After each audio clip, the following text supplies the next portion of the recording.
ইয়া আলিউ সর্বোচ্চ মহান। আসসালামু আলাইকুম প্রিয় দর্শক।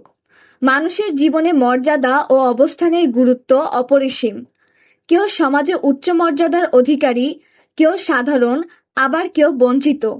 কিন্তু আমরা প্রায় ভুলে যাই যে প্রকৃত সম্মান, মর্যাদা ও উচ্চতা একমাত্র আল্লাহর কাছ থেকেই আসে। কেউ যদি সত্যিকারের উচ্চ মর্যাদা ও সম্মান লাভ করতে চায়, তবে তার উচিত আল্লাহর দিকে ফিরে যাওয়া। ইয়া আলীও নামটি আল্লাহর সেই মহান গুণ বোঝায়, যেখানে তিনি সর্বোচ্চ, সবকিছুর ঊর্ধ্বে এবং যাকে ইচ্ছা মর্যাদার আসনে বসান, আবার যাকে ইচ্ছা নিচে নামিয়ে দেন। আলীয় শব্দের অর্থ উঁচু, মহান, সর্বোচ্চ। আল্লাহ কোরআনে বলেন, আর তিনি সর্বোচ্চ, সর্বশ্রেষ্ঠ। সূরা আল বাকারা আয়াত 255।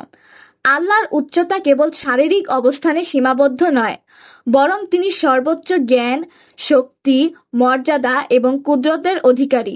মানুষ কখনোই তার উচ্চতা ও মহত্বের আসল গভীরতা উপলব্ধি করতে পারবে না। ইয়া আলীও নামের ফজিলত ও উপকারিতা। সম্মান ও মর্যাদা বৃদ্ধি। যে ব্যক্তি ইয়া আলীও পাঠ করে, আল্লাহ তাকে মানুষের মাঝে সম্মানিত করেন এবং তার অবস্থান উন্নত করেন। আত্মবিশ্বাস ও দৃঢ়তা।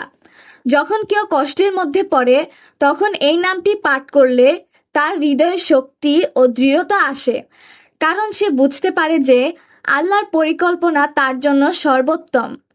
দুর্বলতা ও হীনমন্যতা দূর হয়। অনেকে নিজেদের দুর্বল ও তুচ্ছ মনে করে, কিন্তু ইয়া আলীও স্মরণ করলে বুঝতে পারে যে আল্লাহ যাকে চান তাকেই সম্মানিত করেন। কঠিন পরিস্থিতি থেকে মুক্তি। ইসলামের ইতিহাসে বহুবার দেখা গেছে যে যারা আল্লাহর উপর ভরসা রেখেছে, আল্লাহ তাদের অসম্ভবকে সম্ভব করে দিয়েছেন।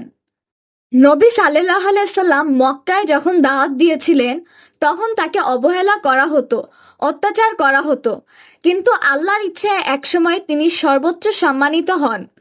হযরত ইউসুফ আলাইহিসসালামকেও প্রথমে দাস হিসেবে বিক্রি করা হয়েছিল, কিন্তু আল্লাহ তাকে মিশরের প্রধানমন্ত্রী বানিয়ে উচ্চ মর্যাদা দিয়েছিলেন।